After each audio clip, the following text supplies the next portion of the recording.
Hey guys, welcome back to my channel. I just got home. I've been running around all day today. So I got a new bracelet. Somebody gave it to me. It's so pretty. Look at this. I'm so excited. But anyway, so as you know, I've been thinking about buying a condo or house. And I actually decided to go visit a condo first because I want to find a place for myself. Well, to begin with, I've been renting for like the longest time, and I've been loving it because, first of all, it's so convenient because you don't have to worry about anything. If anything happens, to your apartment, in your apartment, maintenance people just come in and they just fix everything.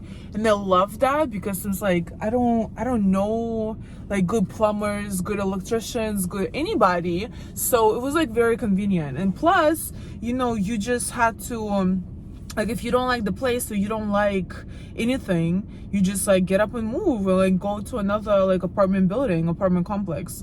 I love that. I really, really did. But I've been thinking about it for a while, and I was like, I've been giving all this money to somebody else who when I actually can invest in my own apartment. And even if I end up not like living in Boston, or I end up not staying, in my apartment, I can still rent it out. So I was thinking about it. I was like, and I have a lot of friends who've been like buying apartments lately. So it's like, I think it's my turn now. Plus, it's like an amazing investment. Like property, I feel like real estate and property is always in demand, like no matter what type of crisis you're going through. Because for example, a car, like once it gets off the lot, like it loses value. Versus an apartment, it always increases its value. So it's an amazing investment. So I've been thinking about it, and I've been thinking about whether getting in a house or a condo. And I decided to do a condo first. And I decided to find something that like I very, very love and I'm like so comfortable with, so I don't have to change nothing, I don't have to repair anything, I don't have to do nothing, just like move in and that's it. And I was like, I'm looking for this type of apartment right now. So I didn't know how the process exactly works in America, because my brother actually back in Russia, he is now looking for an apartment for himself as well, actually. And so how it works, like you personally go and like find apartments that have like open houses, or like they just open for sale, and you go in and you basically yourself is able to negotiate the price and like do a buy contract, like you just can buy the apartment like right away. But here, so I went online, right? I went on Google, I went like all this, different websites to find like available apartments in the area that I'm looking at. And I was looking in Boston, I was looking in Everett, Revere, Quincy, like something like, around Massachusetts for now, since I am living here. So I started looking and I found like a few, actually dozens apartments that I wanted to look at. So I was like, okay, perfect, you know what I mean? And then I started calling them. So once I called them, they're like, who is your real estate agent? And I was like, well, I do have and I was actually recommended to tell people that I have a real estate agent, so they're not trying to like be one for myself and like don't start harassing me about being one for me, right? So I'm calling, to schedule a tour for an apartment, and everybody tells me, who's your real estate agent? They're supposed to do it. That's their job, blah, blah, blah. And I'm like, is it a crime for me to come in and do a tour around the apartment? And they told me it's like a very big headache, and it's like, it's very hard to do that, basically, for some reason. So like, unless it's an open house, and then unless it's like, posted somewhere, or you like, you see your neighbors selling a house and they have a sign like open house, you can walk in. Or there might be like a private showings. for the apartments, and you can do that as well. So you can like go in with them and like do a tour around the house, and then just go from there. But usually, basically, like I have to find a real estate agent who makes calls to make a tour at the apartments. So I didn't know that. I was like, oh my god. So I'm like on the phone, right, calling people, trying to figure out whether I can do a tour or not. So the first person that I called about the first apartment, she told me like, real estate agent, I'm gonna call you back, blah blah blah. So, but she wasn't very like informative. She didn't say nothing. She just was like, I need a real estate agent, I need a real estate agent, I need a real estate agent. And I was like, okay, I hear you, but I still want to look at it myself first. So she was like, oh, I'm gonna call you back. She never did, by the way. And I called it a second person. Like I called not the second person, the second apartment that I found, and it led me to a different lady. So she explained to me everything, like how it works, how like that it is a real estate agent's job to do that for you, and blah blah. And she was like super nice. And to remind you, I've actually been referred to several real estate agents that I had like in my contact list, and I was ready to call them whenever I was ready. But at first I wanted to have a look myself. But basically she was so informative, and she was like on the phone with me for like 30 minutes, and she explained to me everything, and I just love how she sounded. So I'm on the phone, I was like, do you want to be my real estate agent? She's like, oh my god. And of course it's like money to them, you know what I mean? Of course, like I'm like giving them commission, giving them like everything. So she told me, yeah, of course, like, are you kidding? But she was on vacation, and like she was very nice on the phone, and everything was fine. But it's like the communication after that, like through the email and through the text messages, was very slow. And basically, like, she was supposed to get back from a vacation a few days ago, and I expected her like to call me and be like, all right, let's do the search, let's start our process of like buying you and finding you apartment. But she never returned to me, like, she never called me. So I'm like, you know what, I'm not a person, like, if I'm paying somebody, especially like a lot of money, I'm not a person who's gonna be on the phone and be like, oh, like, where are you? Are you like, are we still doing this? Are we still doing, like, I feel like you should be interested in this transaction as much as I am. So I was like, you know what? It's okay. Maybe, it's not meant to be.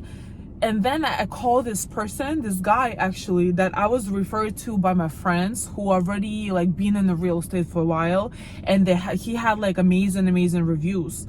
So I called him yesterday actually, and yeah, I never regretted it ever since. He already like sent me like 300 emails, like, following up and like explaining and sending me all the information and things like that. So I want to share a few things that he shared with me for our first home buyers, or anybody who's interested in buying a house, like whether you bought a house like a while ago and you kind of forgot. So I want to like refresh your memories on what it takes to get a loan, and or like a first home buyers, like what it takes for you to do, so you can just have like an idea of what to expect basically.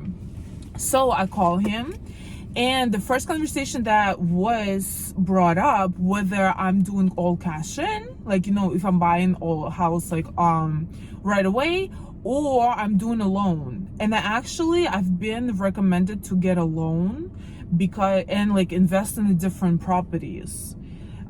So that would be like the best and the smartest decisions, because that's how you're gonna get like your money worthwhile, and you're gonna get your money faster back. Like, let's say you buy one apartment, right, and you buy for yourself, and then you buy rental properties, right, and those rental properties, you have a tenants, and tenants pay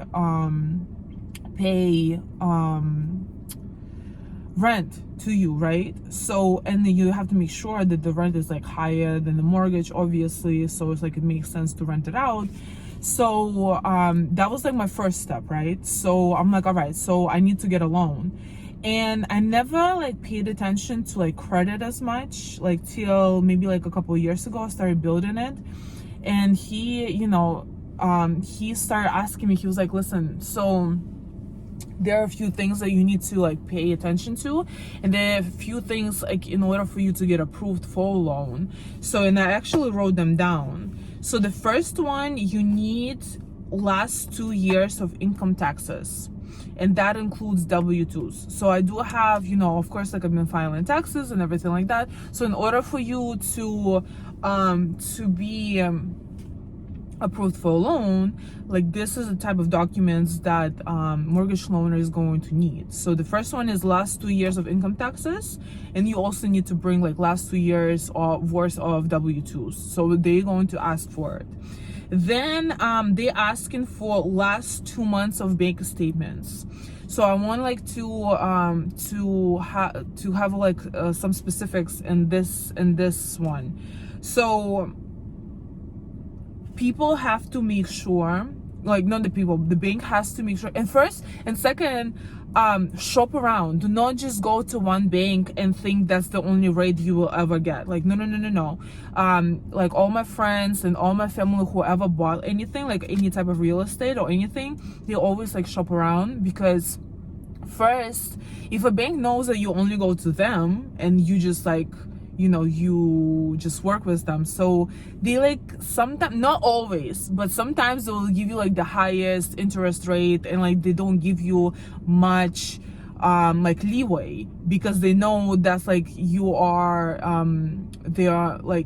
they are your only choice, and that's it. Like, so no, it's like buying a dress or like buying a car. Like you want to shop around, you want to see, you want to have a look, you want to see who like has the best terms. So don't forget it. Try like at least 2 to 4 banks that you can speak to. And usually how you find them, because I had like a question as well too, usually how you find them, so your real estate agent, he's supposed to have contacts that like he can refer you to. You can go to your own bank, like for example, you have like, you know, your credit cards, your debit cards, whatever.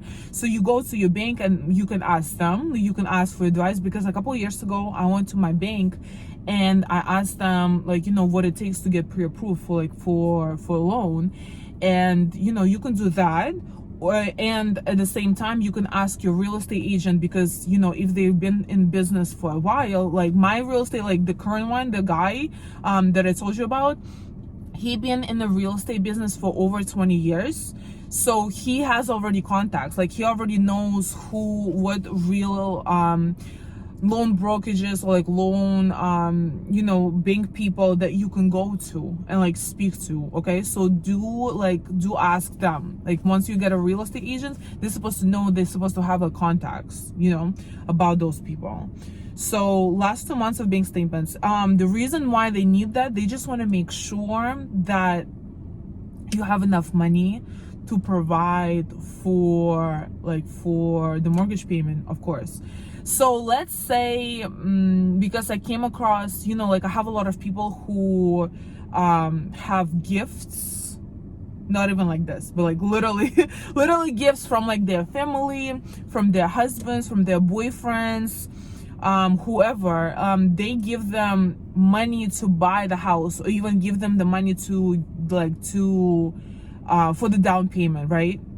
So if you have, you know, if you are that type of person who has a gift from your family member, from whoever, that person actually has to have that money in their bank account for 3 months at least. So bank knows, you know, it just didn't like accidentally appeared in their bank account. Because like if it accidentally appeared and it been in the bank for maybe less than a month, it's not very liquid, it's not very reliable. So bank wants to make sure that, you know, you have that money and you've been had it for like a little while. So 3 months is like a perfect scenario. So somebody is gifting you money, make sure they had it in their bank for like at least 3 months, you know. Now I know like right now it's a COVID, I know, and I've been actually affected by COVID myself. I've been on unemployment since COVID started, and basically you're not able, and actually I call my mom, I call my brother, and they like confirmed it the same in Russia. So if you are unemployed, and even though you have like unemployment checks coming in, right, it's not a valid income source for a bank to give you a loan. So if you are unemployed, they're not going to give you a loan. First, and second, if you are unemployed, you have to get employed, and you have to be with a job at least for 3 to 6 months in order for them to qualify you as eligible individual for a loan, right? So make sure, like, I know how COVID happened, I know things happen, like you might get like laid off, you might like get tired of a job and just like go on vacation, or like year-long vacation, whatever it may be, just if you are interested in like getting a loan, make sure that you have and also you can be self-employed, but for self-employment you have to show the income coming in based on your bank statements. That's how it works. But if you've been unemployed, unfortunately, that happens as well. Make sure you get employed, and you make sure you stay at a job for at least 3 to 6 months, and then you can go to a bank and then ask them for a loan, right? Excuse me. Not COVID. I got tested for it. It's not COVID. So another thing, you need a good credit score, of course. Like nobody's gonna, like if you have no credit score, nobody's gonna give you loan. So before, I actually like I told you, like I don't never pay attention to a credit score, because like Russia is like very much cash based country. So if you're buying something, it's like all cash. It's just if you're not buying it, then it's like, it just recently, like a few years ago, that people started like getting credits and getting like loans on things and things like that. But usually it's like mostly cash based, or maybe from like people that I've been hanging out with or been around, they just don't believe that much in credit until like past couple of years, right? So of course, now I'm living in a different country, of course it's like so much different, right? So here everything is based on the credit. But because I didn't know where I was gonna end up, like initially when I just came here to study, I didn't know whether I'm gonna go back to Russia, I'm gonna stay, like if I'm gonna like it, if I'm not gonna like it. So initially I was like, oh, I didn't care about credit. So until a few years ago, I was like, I like this country, I might stay here, so I do need, work on my credit. So I started working on my credit. And so the best credit for you to get the best interest rate on your loan is actually 720. Once you hit 720 on your credit score, and you can check it for free on Credit Karma, by the way, I do it myself. It doesn't affect your credit score at all, and it shows you what you need to improve, what you don't need to improve, what you need to pay attention to, and things like that. So the best credit is 720. If it's lower than that, they might still approve you, but they're going to give you like a higher interest rate and just like not as good terms versus you having like a good credit. So 720 and up is like the best credit score that you can have for the loan, for the mortgage approval, right? And then so when you have credit cards, and this is the way you build your credit, first and second, you can buy a car and you could get a loan on it, and you can get actually credit from that as well by you paying, making your payment on time. So very good. So if you have credit cards, you have to make sure, because they look at it as well, you have to make sure that it's not like the main determinator, such as being employed or not, but it's still it still does influence the bank's decision about how much interest percentage to give you or how much interest rate to give you. So the usage of your credit cards should be, for each credit card, should be 30%. Let's say you have 10,000 credit card limit, you need to use 3,000 the most a month, and you have to be paying it off. Don't use it more, because if you do use it more, then that means you rely on credit cards too much, and they don't like that. They feel you just shouldn't. For some reason, like, I actually been wondering about it, because I'm like, well, why would I need a credit card if I'm not gonna use it? Like, right? Like, it didn't make sense to me at first, like once I started getting like into the whole credit thing.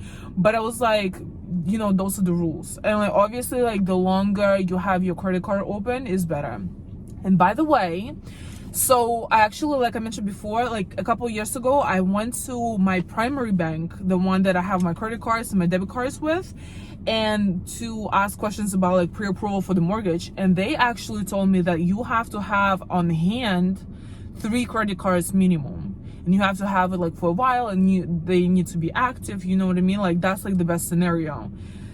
I went to different banks to ask the same question. They told me 2 credit cards is enough, and if you have a car loan, that's a good thing as well.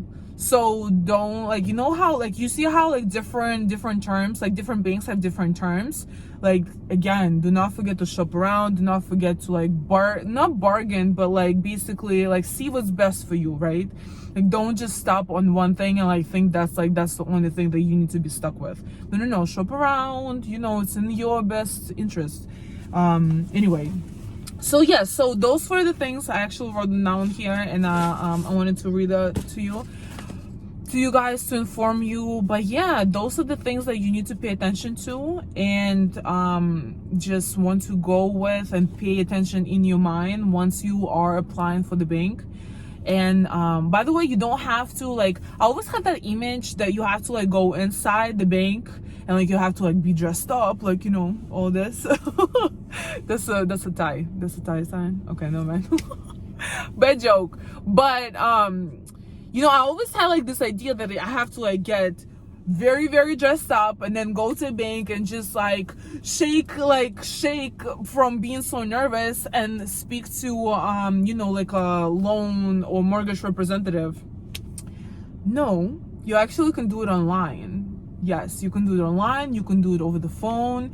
And if you are being gifted, by the way, like if you are being gifted like any type of money, right? Because bank always like checks where the money is coming from. Like, you cannot just like magically have it appeared in your bank and then bank is not gonna ask. If of course, like if you have money saved up or you had money like been gifted to you for like a while, like a couple of months and stuff like that, it's been like staying in your account for a while, that's totally fine. If you've been gifted, a certain type of money into your account, make sure that you are very transparent with your mortgage broker so they understand where everything is coming from, and they can give you the best deal as well. So some of the other things that my realtor shared with me, like for the entire like process of buying a house, you need like a couple of checks on you. So the first one would be the deposit of $1,000, and it actually all goes into like the buying price. So don't worry about it. It's not an extra or anything like that. Then you have to, oh yes, I just remembered something. I hope I don't forget it. So you have to make sure that you have like $1,000 as a deposit, right? Then you have to make sure that this way you're securing, I believe, a contract. Then you need to make sure that there is what is it called? Did I write it down? No, I didn't write it down. I should have. So another thing is a home inspection. That's usually varies from like $500 to $600. So you need to be ready for that. Then you need to be ready for another, I think, $600 for the bank to appraise your house to make sure like it's worth the value, or it's like, the value is true basically, period. So bank does that as well, and you have to pay for it, but again, it all goes into the buying cost. So that, and this is what I wanted to mention. So first home buyers, I'm not sure for like how it goes like after first home buyers. If you are familiar, with the real estate and you've been into the game like for a while, just comment below. Let me know whether it's different for, once you buy like a second house or a third house. But basically for the first house, it's best to have 20% down as a down payment for your house, because if you don't, you actually have to pay an insurance. It's called, like, I forgot the exact name for it, but basically it's an insurance that comes from a bank, and it varies from $100 to $300 a month, actually, on top of your, like, of all your utilities, on top of your condo fees, on top of everything, as an insurance that, you know, you are paying a mortgage, and, you know, and you are going to pay it off. Because, you know, like, the first homeowners, loaners or home buyers, they're not very reliable resources, like, for the banks, because they don't know, like, much history about them. Like, of course they have a credit cards going, and they see, like, the payments going in and out, but real estate is, like, so much more expensive, of course. Like, it's like thousands and thousands and $100,000s of dollars, right, worth of property. So if you put down, like, especially for the first home buyers, if you put down less than 20%, you actually have to pay this insurance that you have to pay to, I believe you have to pay it to the bank on top of your mortgage cost. You have to pay it to the bank, and it varies again from $100 to $300 a month, and that's in case if you pay less than 20%, if you put less than 20% down as your down payment. If you do more, like if you do 20% or more, you don't have that insurance, so you don't have to worry about it. But if you do less, then you got, like, that extra payment that you have to take care of, basically. But yeah, so those are the things that I wanted to share with you. These are the things that I wanted to, you know, to let you guys know that I've studied, and I've been you know, I've been learning so far. And, you know, if you are considering buying a house, if you're looking, or if somebody else is, like, you know, considering buying a house, just, you know, just send them this video, let them know, because I've been, you know, I've been through a few real estate agents, I've been through a few, like, banks already, so I already know kind of like how this process works here. So yeah, so if you need, like, any references, or if you need, like, you know, things to know, or things, like, you know, to make sure that you have before you're applying for the mortgage, I just gave you, like, those the things that you need to consider and pay attention to, and make sure that you have before you go into to a bank to apply for a loan. So yeah, if you have any questions, please let me know. I'm going to leave my email below as usual, and I'm going to if you have any questions, you can comment under the video. I'm going to respond to it as well.